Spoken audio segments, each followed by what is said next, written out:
going on, family? Back here for my second video. We're gonna be doing a video reaction on people that went missing after these recordings. All right, man. The reason I did this channel is because I want interaction with people. I don't care about no likes and subscribes or whatever. I just like to have good debates, man. I like to go at it. You know what I mean? But look, always know your surroundings and everything else. Let's get started.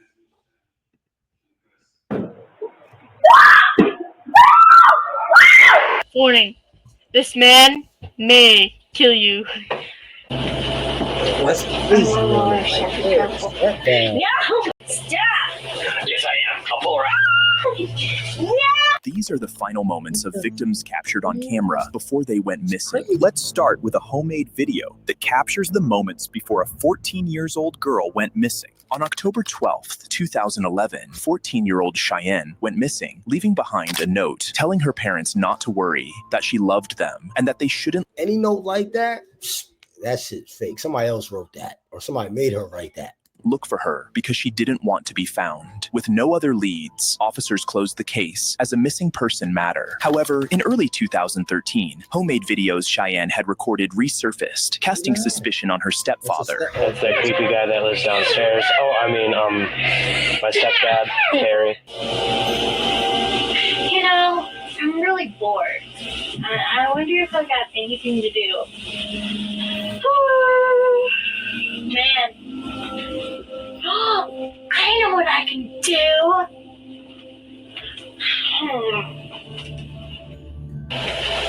What? I want more Shepherd Purple. Okay.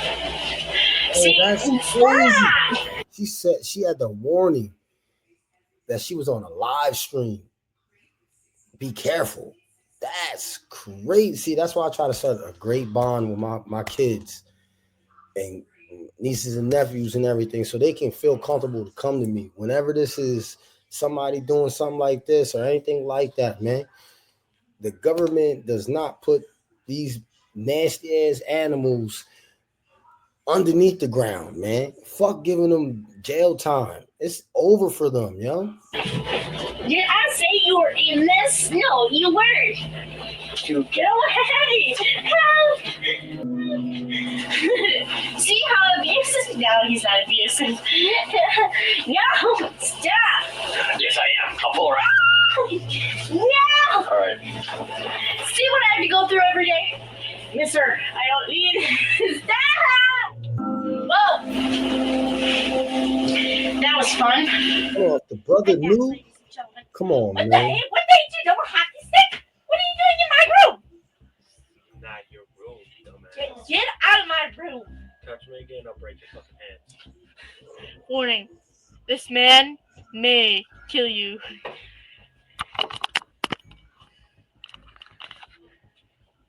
Oh my God, yeah? I think we should shoot you in the head. Shut up.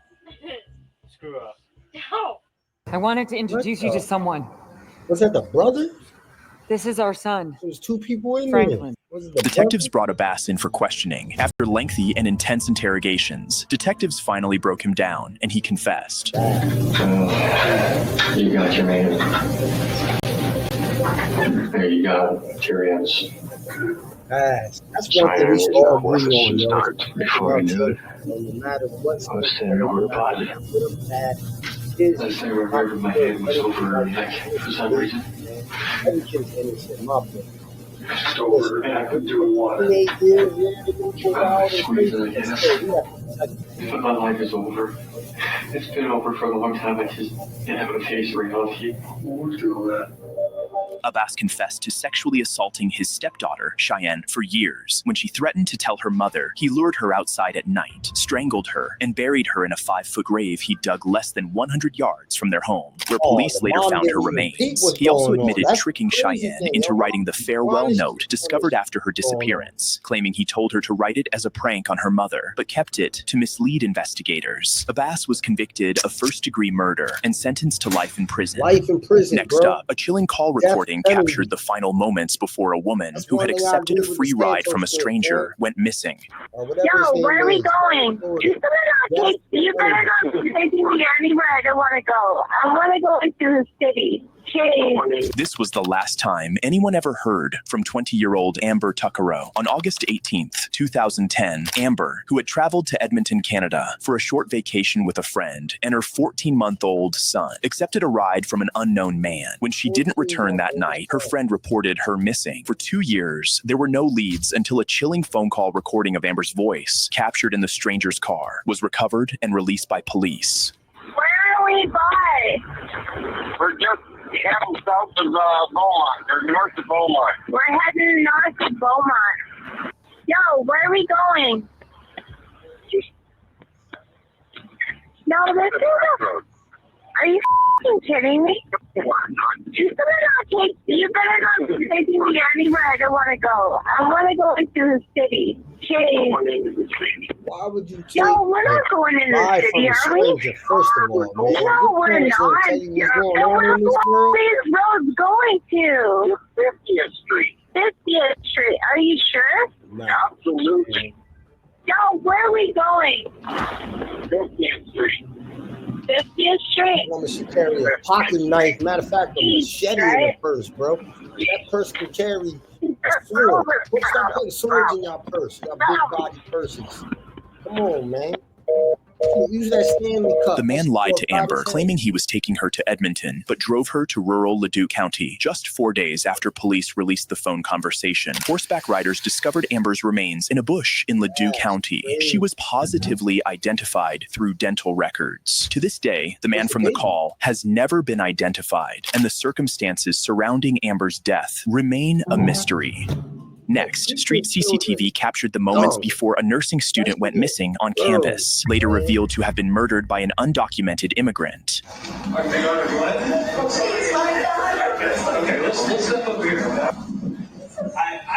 don't want to tell you. Jose Ibarra, and he went hunting for females on the University of Georgia's campus. On February 22nd, 2024, 22-year-old nursing student Laken Riley from Augusta University, Georgia, went for a morning run but hadn't returned after 3 hours. Unusual, since she always came back early. Concerned, her 3 roommates searched her running route using Riley's phone location. They soon found one of her AirPods and signs of a struggle at the spot, prompting them to call the police immediately. Hi, we're calling because our roommate. Nah, admit, I might have said some crazy shit when Trump first got elected, because my brown people, well, my other brown folks done voted for him and everything else. You know what I mean? I ain't got nothing to say about the Cubans, but my Mexican brothers and sisters, man, I stand with y'all, hands down, man. The Cubans, I can't really mess with y'all, man, because I had a bad experience with Cubans. But, hey, you know what I mean? Not everybody should be going back. Tell you that right now. We need y'all just as much as y'all need to be over. We need y'all here, man. We went out for a run at 9. Together, that's what we need. Behind grad housing, and we haven't heard from her. And we all my best people I ever met was out of my race. We went to look where her last location was, and all we found was an AirPod. Okay, you tried calling her since she got service back? Her family doesn't have AT&T, so the one with the power outage, so they've had service the whole time, and her calls have been ringing through. We're just not getting answers. What's your friend's name? The one, her name's Laken Riley. This prompted a deployment of UGA police officers who, upon checking Riley's phone data, discovered it had made an emergency SOS to 911, during which disturbing sounds of a struggle could be heard in the background. Hello, this is Clark County 911. Hello, Clark County 911. Can anyone hear me?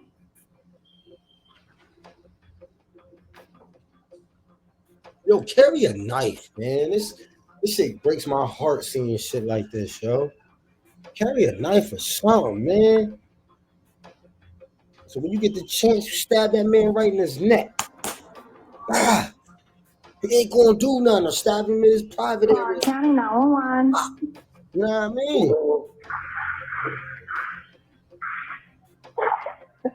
mean? Man.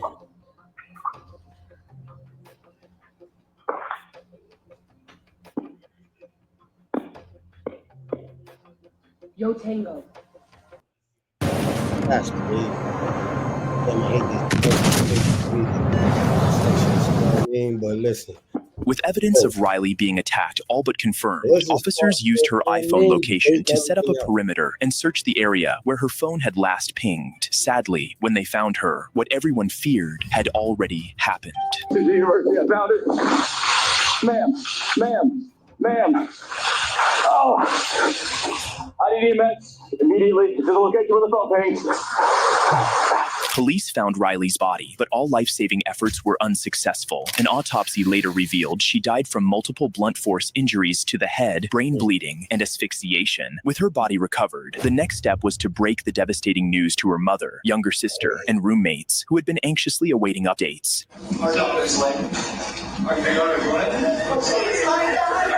Okay, let's step over here. Come on, let's go. All right.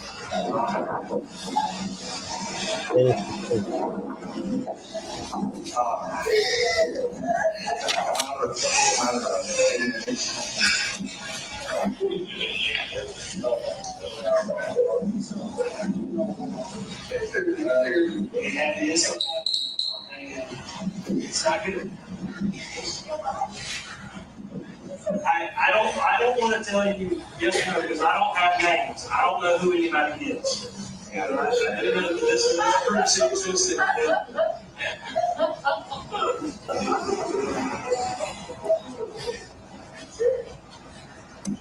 Given the brutality of the crime, officers left no stone unturned in the hunt for the killer. They reviewed CCTV footage along Riley's running route and discovered 2 bloodied stones, used as a weapon and evidence that she'd been dragged from the trail into nearby bushes, where she was likely killed after resisting an attempted rape. CCTV later captured a hooded man in a hat disposing of clothing, gloves, and hair in a dumpster, all of which tested positive for Riley's DNA and blood. By piecing together several surveillance clips, officers eventually tracked the suspect to his home, just 1 mile from where Riley's body was found.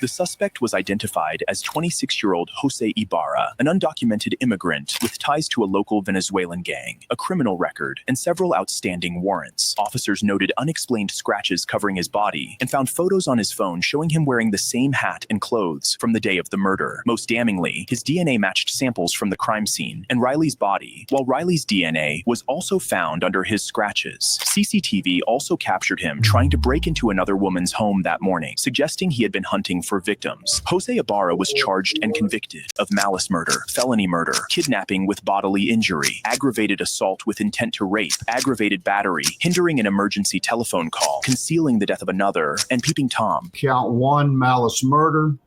I find the defendant guilty. He was given the life sentence. Next is a terrifying moment captured on camera involving an attempted kidnapping. On Sunday, June 29th, a male suspect committed a robbery inside a local business. He then forcibly removed a female employee from the store and dragged her outside.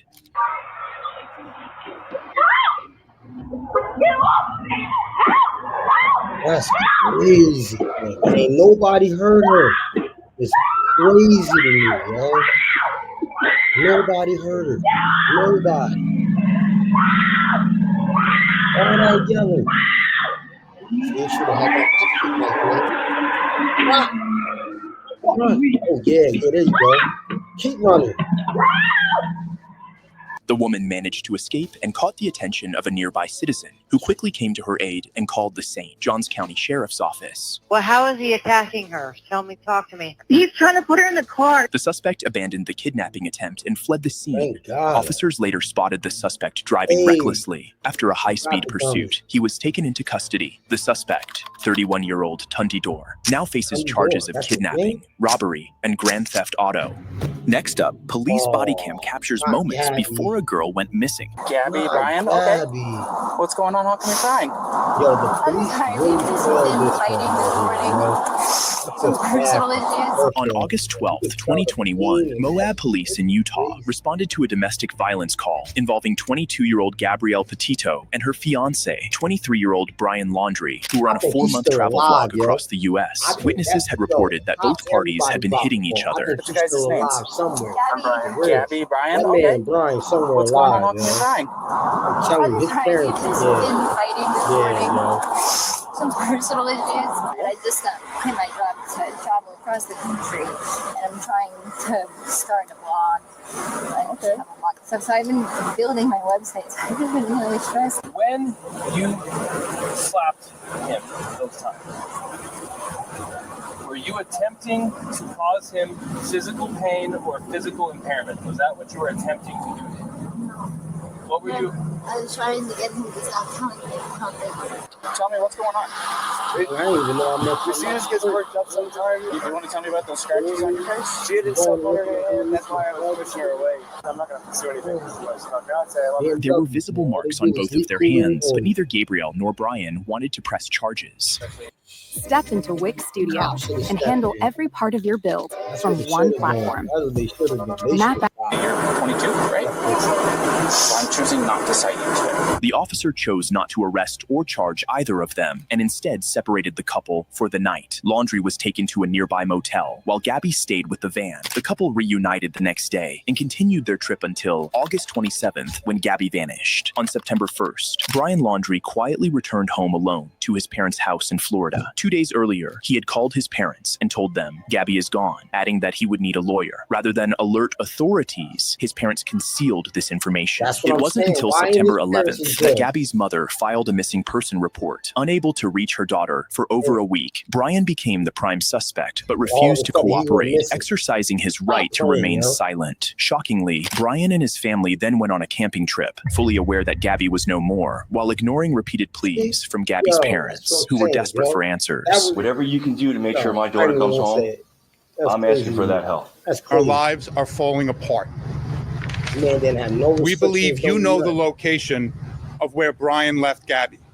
We beg you to tell us. Police even pleaded with Laundrie's parents for any information their son might have dead. shared, but they refused, keeping him inside their home and shielding him from investigators. Investigators then intensified their search, and on September 19th, Gabby's remains were found in Bridger Teton National Forest. An autopsy determined she died weeks earlier from blunt force injuries to the head and neck, and from manual strangulation. By the time of this discovery, Laundrie's parents had reported their son missing 2 days earlier, deepening police suspicion they were shielding him. However, this wasn't the case. On October 20th, police found Brian Laundrie's decomposed body at Myakkahatchee Creek Environmental Park in Florida. He had offed himself shortly after fleeing home. A handwritten confession to killing Gabby was found in a notebook on him. With Brian dead and prosecutors unable to charge his parents, Gabby's family filed a civil lawsuit alleging the Laundries withheld critical information under legal pressure. Brian's parents admitted that on August 29th, he had called them to say Gabby is gone and that he needed a lawyer. To settle the lawsuit, they agreed to pay $3 million.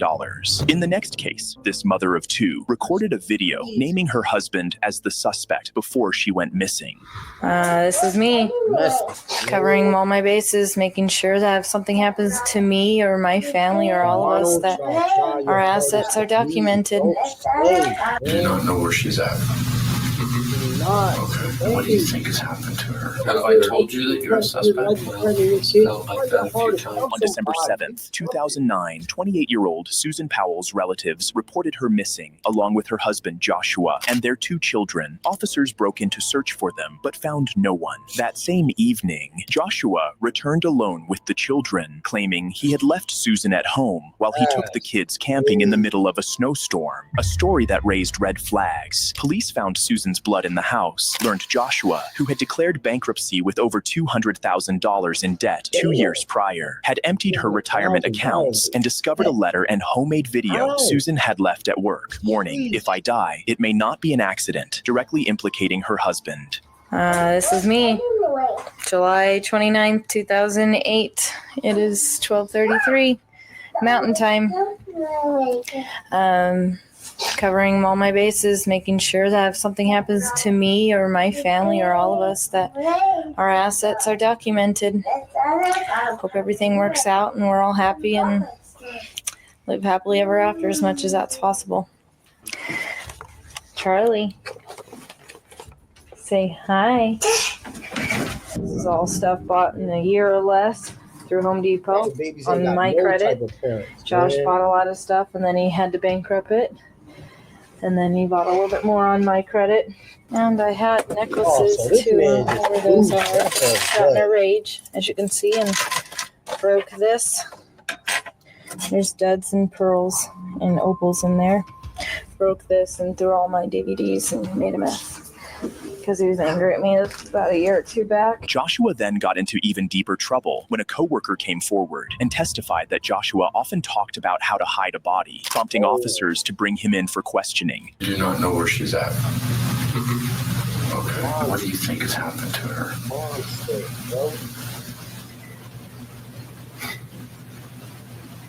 I need you to tell me what you think has happened to her. I don't think she would leave on her own. Have I told you that you're a suspect? Well, it's felt like that a few times. You have the right to remain silent. Anything you say can and will be used against you in the court of law. One of our detectives just interviewed your children. And your children are telling our detectives that Mom went with you guys last night. Oh, and then she didn't come back. Gotcha. She did not go with us. You could leave anytime anyways. Yeah. I mean, let me think about it for a couple days. And your wife is missing, Josh. Yeah, but I've already... And you want to think about it for a couple of days? I've already answered everything. I told you I would answer everything. The interview only made Joshua appear more suspicious, but with insufficient evidence, he was released. Joshua quickly left the state with the kids, prompting Susan's parents to fight for and win custody, arguing the children weren't safe with a murder suspect. On February 5th, 2012, 3 years after Susan's disappearance, a social worker brought the children to Joshua for a supervised visit. Joshua dragged the kids inside, locked the door, and then set the home on fire, offing himself and both children. Susan's parents sued the state DSHS for negligence and won $98 million settlement. Thank you for watching. Please like, subscribe, and watch this one. Before that, I even said it on my other video that a mother was beating her child, that children's youth is like literally a waste of money, a waste of time. These people do not care about kids, man. I think if they're hiring people, they should hire family members, moms and dads and stuff like that who got a family at home, because then they will understand the pain and everything else. This is crazy, man. This world is just wild, yo. But stay tuned for other videos. Let's go. Come on, man.